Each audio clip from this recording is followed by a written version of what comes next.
Welcome to DJ Coffee Remix.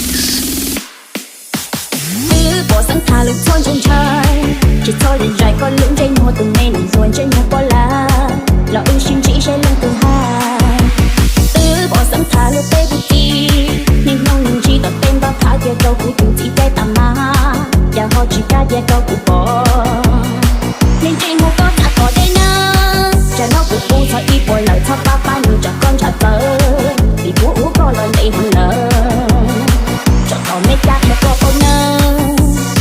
Có tay mê soi phụ ua có cho tay nghe con nói tụ lý sư, đã có chỉ cứ nghe nó lưu thư, đã có ở trong tay cùng bọn nó, họ nghe hòn dây nơi trọn trái đỡ ua trong chợ có mà cũng nhớ, ui nhân chìm chàng nên kia ly nơ. One, two, three, let's go!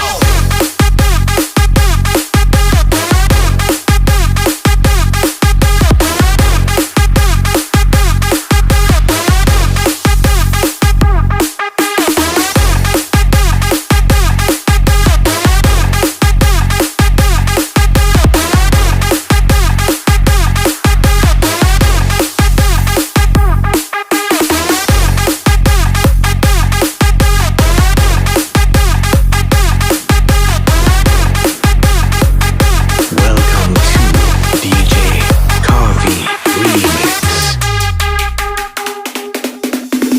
Bỏ sẵn thả lực thôn trên trời, chỉ thôi để dài con lưỡng trên hoa từng ngày nằm ruồn trên nhà có lá, lo ưu xin chỉ sẽ lên từ hai.